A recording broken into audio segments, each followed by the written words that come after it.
Hello friends, आज जो session लेके आए हैं इसमें हम लोग एक बार फिर से एसएससी जीडी के लिए प्रीवियस ईयर क्वेश्चन के सेट को देखने जा रहे हैं। 13/1/2023 को ये एग्जाम हुआ था। शिफ्ट 2 का क्वेश्चन है और किरण पब्लिकेशन के बुक से अभी हम लोग एसएससी जीडी के लिए प्रीवियस ईयर क्वेश्चन के सेट को कवर कर रहे हैं और आज हम लोग इस बुक का सेट नंबर 14 देखेंगे। और फ्रेंड्स, इससे पहले का जो सेट नंबर 1 से लेकर 13 तक का वीडियो अपलोड किया गया है। अगर आप लोग वो वीडियो नहीं देखें तो इस वीडियो के डिस्क्रिप्शन में उसका लिंक दिया गया, आप लोग यहाँ से देख लीजिए, या फिर हमारे चैनल के प्ले लिस्ट में भी जाके आप लोग उस वीडियो को देख सकते हैं। अलग से प्ले लिस्ट बना दिया गया है। और पीडीएफ के लिए हमारे टेलीग्राम चैनल विलेजर्स कॉन्सेप्ट को ज्वाइन कर लीजिए, जिसका कि लिंक जो है इस वीडियो के डिस्क्रिप्शन में दिया गया, तो आप लोग वहां से क्वेश्चन को डाउनलोड करके रिवीजन कर लीजिएगा। इसके अलावा मैथ और रीजनिंग का जो क्वेश्चन इसमें है तो आप लोग उसको खुद से सॉल्व कर लीजिएगा। जीके जीएस और हिंदी के क्वेश्चन को हम लोग कवर करेंगे। ठीक है दोस्तों, तो चलिए शुरू करते हैं आज का सेशन। और इसमें क्वेश्चन नंबर 1 से लेके 20 तक का जो क्वेश्चन है वो रीजनिंग का क्वेश्चन है। तो हम लोग क्वेश्चन नंबर 21 से जो है देखेंगे सामान्य ज्ञान एवं सामान्य जानकारी जो है क्वेश्चन यहीं से शुरू हुआ है। क्वेश्चन नंबर 21 में है कि औद्योगिक नीति संकल्प 1956 ने उद्योगों को कितने श्रेणियों में वर्गीकृत किया है। कितने श्रेणियों में वर्गीकृत किया है, तो सही आंसर इसका ऑप्शन नंबर 2 हो जाएगा। देखिए 3 श्रेणियों में वर्गीकृत किया गया है और वह 3 श्रेणी है सरकारी उद्यम, इसके अलावा मिश्रित उद्यम और तीसरा जो है वह निजी उद्यम हो जाएगा। तो ऑप्शन नंबर जो 2 दिया हुआ है, देखिए ये बिल्कुल सही हो जाएगा। 3 श्रेणियों में वर्गीकृत किया गया है। और उसके बाद अगला प्रश्न देख लीजिए, प्रश्न नंबर हो जाएगा 22।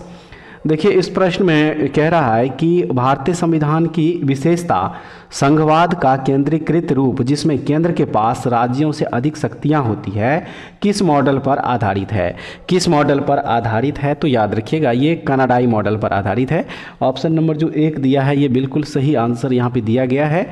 और चलिए अब अगला प्रश्न देख लीजिए, प्रश्न नंबर जो 23 है। देखिए इसमें कह रहा है कि सोनल मान सिंह को निम्नलिखित में से किस शास्त्रीय नृत्य के लिए संगीत नाटक अकादमी पुरस्कार से सम्मानित किया गया है। किस शास्त्रीय नृत्य के लिए, तो सही आंसर है इसका देखिए ओडिसी शास्त्रीय नृत्य के लिए जो है इनको अकादमी पुरस्कार, संगीत नाटक अकादमी पुरस्कार से सम्मानित किया गया है। ऑप्शन नंबर 3 जो है ये बिल्कुल सही हो जाएगा। और याद रखिएगा सोनल मानसिंह जो है यह एक भारतीय शास्त्रीय नर्तकी एवं भरतनाट्यम और ओडिसी नृत्य शैली की गुरु है। ठीक है फ्रेंड्स, तो ऑप्शन नंबर जो 3 दिया है ओडिसी बिल्कुल सही है। और उसके बाद जो अगला प्रश्न हो जाएगा इसमें प्रश्न नंबर 24, इसमें है कि जनगणना 2011 के अनुसार भारत में पुरुषों की साक्षरता दर कितनी है। जनगणना 2011 के अनुसार जो है भारत में पुरुषों की साक्षरता दर पूछा जा रहा है। तो फ्रेंड्स राइट आंसर इसका हो जाएगा देखिए 82.14% जो है पुरुषों की साक्षरता दर है 2011 जनगणना के अनुसार।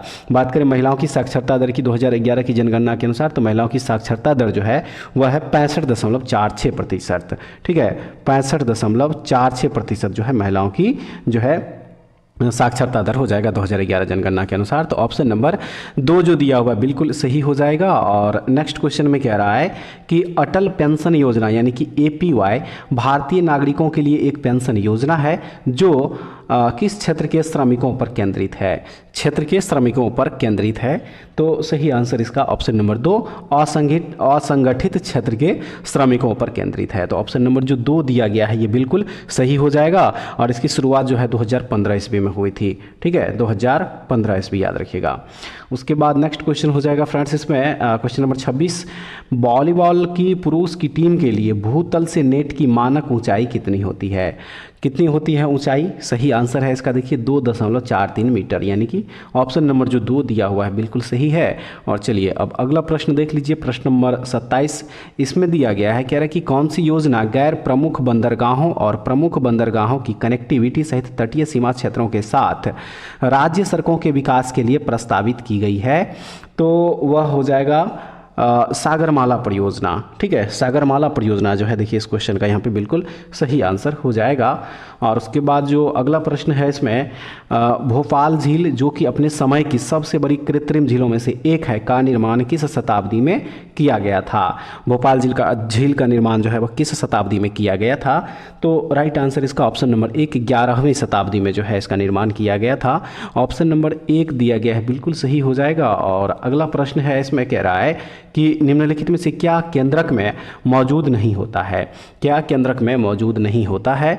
तो देखिए रिक्तिका जो है यह केंद्रक में मौजूद नहीं होता है। ऑप्शन नंबर 2 इसका बिल्कुल सही हो जाएगा। और अगला प्रश्न है इसमें कि अंग्रेजों द्वारा पारित निम्नलिखित में से किस अधिनियम ने भारतीयों को हथियार रखने की अनुमति नहीं दी। तो सही आंसर इसका हो जाएगा आर्म्स एक्ट 1878 के तहत। ठीक है, आर्म्स एक्ट 1878 ऑप्शन नंबर 1 जो है इसका बिल्कुल सही हो जाएगा। और चलिए अब अगला प्रश्न देख लीजिए, दिया है इसमें कि वर्ष 2019 के लिए बाला सरस्वती पुरस्कार निम्नलिखित में से किसने जीता है। तो याद रखिएगा ये पुरस्कार जीता है अलड़मेल वल्ली। ऑप्शन नंबर 3 जो है ये बिल्कुल सही हो जाएगा।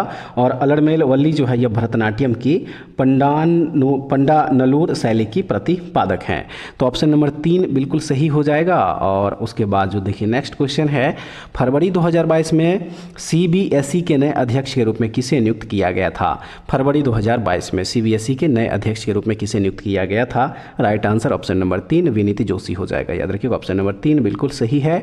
चलिए अगला क्वेश्चन देख लीजिए, निम्नलिखित में से कौन शुंग वंश का प्रथम शासक था। शुंग वंश का प्रथम शासक निम्नलिखित में से कौन था।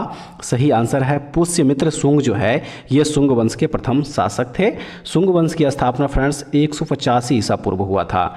185 ईसा पूर्व जो है देखिए शुंग वंश की स्थापना हुई थी पुष्यमित्र शुंग के द्वारा। तो ऑप्शन नंबर 2 इसका बिल्कुल सही आंसर दिया गया है। और चलिए अब अगला प्रश्न जो है इस प्रश्न को देख लीजिए, 34 नंबर में कह रहे हैं कि नवंबर 2022 तक की स्थिति के अनुसार निम्नलिखित में से कौन दिल्ली के मुख्यमंत्री हैं। कौन दिल्ली के मुख्यमंत्री है। राइट आंसर इसका ऑप्शन नंबर 2 अरविंद केजरीवाल हो जाएगा। ठीक है, अगला प्रश्न है कि किसी देश की प्रति व्यक्ति आय की गणना देश की राष्ट्रीय आय को उसके या उसकी किससे भाग देकर की जाती है। किससे भाग देकर की जाती है। राइट आंसर जनसंख्या से भाग देकर। ऑप्शन नंबर 4 जो है इसका बिल्कुल सही है। और उसके बाद अगले प्रश्न में कह रहा है कि भारतीय संविधान में न्यायपालिका की स्वतंत्रता का प्रावधान निम्नलिखित में से किस देश के संविधान से लिया गया है। किस देश के संविधान से लिया गया है। तो ये लिया गया है संयुक्त राज्य अमेरिका यानी कि USA के संविधान से। ऑप्शन नंबर जो 4 दिया है बिल्कुल सही हो जाएगा। और उसके बाद जो अगला प्रश्न है इसमें कह रहा है कि ईडन गार्डन क्रिकेट मैदान निम्नलिखित में से किस शहर में स्थित है। ईडन गार्डन क्रिकेट मैदान निम्नलिखित में से किस शहर में स्थित है। तो ये स्थित है कोलकाता में। ऑप्शन नंबर 4 जो है इसका देखिए बिल्कुल सही हो जाएगा। अगला प्रश्न देख लीजिए, सोडियम निम्नलिखित में से किस में रखा जाता है। सोडियम को निम्नलिखित में से किस में रखा जाता है। तो सोडियम को जो है फ्रेंड्स केरोसिन के तेल में जो है देखिए इसमें रखा जाता है। ऑप्शन नंबर 1 बिल्कुल सही हो जाएगा। सोडियम जो है ये एक बहुत ही प्रतिक्रियाशील धातु है। ऑक्सीजन और नमी के संपर्क में आने से बचाने के लिए ही इसे मिट्टी के तेल में रखा जाता है। तो याद रखिएगा केरोसिन ऑप्शन नंबर 1 हो जाएगा सही आंसर। नेक्स्ट क्वेश्चन दिया है इसमें कह रहा है खाली जगह है, कह रहा है कि काडी डका वावू बलि पूर्वजों को खुश करने के लिए एक हिंदू अनुष्ठान है। कहाँ का है ये। तो याद रखिएगा यह है केरल के। ठीक है, केरल का कार्की डका वाबू बलि जो है वह पूर्वजों को खुश करने के लिए एक हिंदू अनुष्ठान है। ऑप्शन नंबर 1 हो जाएगा सही आंसर। और उसके बाद जो अगला प्रश्न है इसमें कह रहा है कि हरित क्रांति की शुरुआत में हुई थी। हरित क्रांति की शुरुआत जो है पूछ रहा है कि कहाँ पे हुई थी। 4 ऑप्शन दिया गया है और इसका सही आंसर हो जाएगा मैक्सिको। हरित क्रांति की शुरुआत कहाँ पे हुई थी। मैक्सिको में हुई थी। ऑप्शन नंबर 3 हो जाएगा बिल्कुल सही 1943 ईस्वी में फ्रेंड्स याद रखना है। ठीक है, चलिए अब जो है आगे का प्रश्न देख लीजिए। देखिए यहाँ से जो है क्वेश्चन नंबर 41 से लेके और 60 तक का जो क्वेश्चन है वो मैथ का क्वेश्चन है। तो फ्रेंड्स फिर से बता रहे हैं इसका क्वेश्चन जो है PDF हमारे टेलीग्राम चैनल पे अपलोड कर दिया जाएगा। आप लोग वहाँ से डाउनलोड करके खुद से इसको सॉल्व कर लीजिएगा। ठीक है, आगे देखेंगे अब क्वेश्चन नंबर 61 से। यहाँ से जो है देखिए हिंदी का क्वेश्चन शुरू हुआ है क्वेश्चन नंबर 61 से। तो इसमें कह रहा है कि जिसमें शक्ति ना हो वाक्यांश के लिए इनमें से उपयुक्त शब्द कौन सा है। जिसमें शक्ति ना हो वाक्यांश के लिए इनमें से उपयुक्त शब्द कौन सा है। तो इसके लिए देखिए जो उपयुक्त शब्द हो जाएगा वो हो जाएगा ऑप्शन नंबर 3 में जो दिया गया अशक्त ये हो जाएगा। ठीक है, जिसमें शक्ति ना हो। ऑप्शन नंबर 3 हो जाएगा बिल्कुल सही। और जो नेक्स्ट क्वेश्चन हो जाएगा इसमें यहाँ कह रहा है कि निम्न में से कौन सा शब्द कमल शब्द का पर्यायवाची है। निम्न में से कौन सा शब्द कमल शब्द का पर्यायवाची है। तो वह है राजीव जो कि कमल शब्द का पर्यायवाची हो जाएगा। ऑप्शन नंबर 4 बिल्कुल सही है। देखेंगे अगला प्रश्न नंबर हो जाएगा 63। और इस प्रश्न में देखिए कह रहा है कि निम्नलिखित मुहावरे के उचित अर्थ का चयन कीजिए। मुहावरा दिया हुआ है मुहावरा है चेहरे पर हवाइयाँ उड़ना, इसका अर्थ पूछ रहा है। तो इसका जो अर्थ है वह है घबराना। चेहरे पर हवाइयाँ उड़ना का अर्थ क्या हो जाएगा? घबराना, यानी ऑप्शन नंबर जो 2 दिया हुआ है बिल्कुल सही हो जाएगा। और उसके बाद अगला प्रश्न कह रहा है कि यह घटना अद्भुत है। यह घटना अद्भुत है। उक्त वाक्य में प्रयुक्त अद्भुत के स्थान पर उसके समानार्थी शब्द का प्रयोग निम्न में से किस वाक्य में नहीं किया गया है? किस वाक्य में नहीं किया गया है? तो इसमें यह घटना भयानक है, इसमें नहीं किया गया है, ऑप्शन नंबर 4 हो जाएगा। अगला प्रश्न जो दिया है इसमें नीचे दिए गए वाक्य के अशुद्ध भाग का चयन कीजिए। देखिए, और ये वाक्य जो है यहाँ पे वाक्य दिया गया है कि अध्यापक ने आपकी अभ्यास पुस्तिका का अवलोकन करके देख लिया है। तो सही आंसर इसका जो हो जाएगा वो ऑप्शन नंबर जो 4 दिया गया है, अवलोकन करके देख जो दिया गया है। देखिए ये यहाँ पे अशुद्ध भाग दिया गया, ऑप्शन नंबर 4 बिल्कुल सही हो जाएगा। और उसके बाद अगले प्रश्न में कह रहा है कि मुझे आप पुराने पते पर पत्र दीजिएगा। इस वाक्य में दीजिएगा के स्थान पर उपयुक्त शब्द क्या होगा?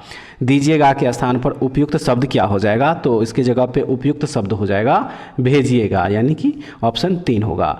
निम्नलिखित वाक्य में से अशुद्धि पहचाने। वाक्य है आपकी घड़ी में कै बजे हैं, कै बजे हैं। तो राइट आंसर इसका ऑप्शन नंबर 4। देखिए कै जो है यहाँ पे जो दिया गया है ये जो है यहाँ पे क्या हो जाएगा? अशुद्ध हो जाएगा। यहाँ पे कै नहीं होगा, यहाँ पे होगा कितने। ठीक है, यहाँ पे क्या हो जाएगा? कितने हो जाएगा। तो ऑप्शन नंबर जो 4 दिया है इस क्वेश्चन का है सही आंसर। और देखेंगे अब अगला प्रश्न, प्रश्न नंबर 68 हो जाएगा। प्रश्न नंबर 68 में कह रहा है कि राई का बनाना, खाली जगह दिया है, कह रहा है कि उपर्युक्त मुहावरे में रिक्त स्थान की पूर्ति उचित शब्द द्वारा कीजिए। 4 शब्द है, वहाँ पे इनमें से कौन सा शब्द जो है हो जाएगा? तो फ्रेंड्स वहाँ पे हो जाएगा पहाड़। यहाँ पे क्या हो जाएगा? पहाड़ हो जाएगा। कहावत है राई का पहाड़ बनाना, ऑप्शन नंबर 4 बिल्कुल सही हो जाएगा। और अगले प्रश्न में है कि राहुल का बेटा नित उन्नति की ओर अग्रसर है। उपर्युक्त वाक्य में रेखांकित शब्द का उपयुक्त विलोम शब्द निम्न में से क्या होगा? यानी कि उन्नति जो शब्द दिया गया है, देखिए इसका कह रहा है विलोम शब्द चुनने के लिए, तो इसका विलोम शब्द हो जाएगा अवनति। विलोम का उन्नति का विलोम क्या होता है? अवनति होता है। तो ऑप्शन नंबर 4 हो जाएगा सही आंसर। और चलिए अगला प्रश्न देख लीजिए, जो स्त्री प्रिय बोलती है वाक्यांश के लिए एक शब्द क्या होगा? जो स्त्री प्रिय बोलती है वाक्यांश के लिए एक शब्द क्या होगा? तो वह शब्द हो जाएगा प्रियंवदा, यानी कि ऑप्शन नंबर जो 4 दिया हुआ है बिल्कुल सही हो जाएगा। और नेक्स्ट है कि ऊपर की ओर जाने वाला उपर्युक्त वाक्यांश के लिए एक शब्द क्या होगा? उपर्युक्त वाक्यांश के लिए एक शब्द क्या होगा? तो इसके लिए जो एक शब्द हो जाएगा वह हो जाएगा ऊर्ध्वगामी, ऑप्शन नंबर 4। ठीक है, ऊपर की ओर जाने वाले के लिए क्या हो जाएगा? ऊर्ध्वगामी हो जाएगा। देखेंगे अगला प्रश्न, प्रश्न नंबर 72।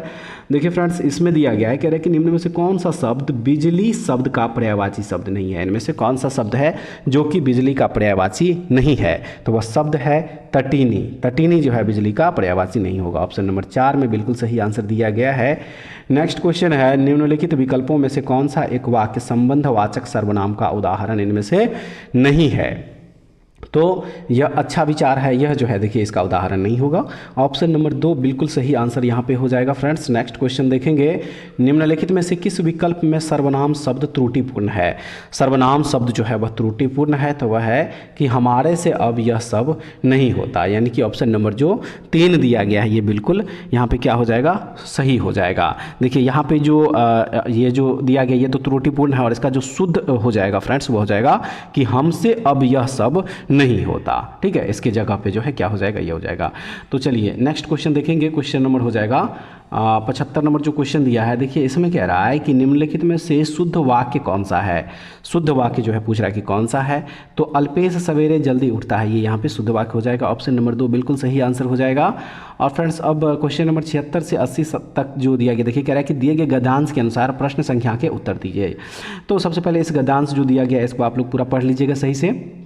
ठीक है, इस गद्यांश को जो है सबसे पहले पूरा पढ़ लीजिए और उस बेस पे जो क्वेश्चन बना हुआ है उसका आंसर दीजिएगा। 76 नंबर क्वेश्चन में जो 4 ऑप्शन दिया गया, राइट आंसर इसका ऑप्शन नंबर 4 सूर्य हो जाएगा। 77 का ऑप्शन नंबर 2 किरणें हो जाएगा। 78 का हो जाएगा ऑप्शन नंबर 4 तापमान। और 79 नंबर क्वेश्चन का right answer friends option number जो 4 में दिया गया है तटीय, ये हो जाएगा। और 80 का राइट आंसर जो है सभ्यता, ऑप्शन नंबर 1 हो जाएगा। तो फ्रेंड्स उम्मीद करते हैं कि आज का जो सेट था वो भी आप लोगों के लिए काफ़ी महत्वपूर्ण है। इसको एक बार शुरू से लेकर अंत तक जरूर देखिएगा। और फ्रेंड्स उसके बाद आप लोग रिवीजन के लिए हमारे PDF जो है, जो कि हमारे टेलीग्राम चैनल पे अपलोड किया जाएगा, तो आप लोग वहाँ से डाउनलोड करके उसको खुद से जो है टिक करके देखिएगा और रिवीजन कीजिएगा। ठीक है, तो ऐसे वीडियो के लिए हमारे चैनल से जुड़े रहिए। नेक्स्ट वीडियो दोबारा फिर से मिलते हैं, तब तक के लिए जय हिंद।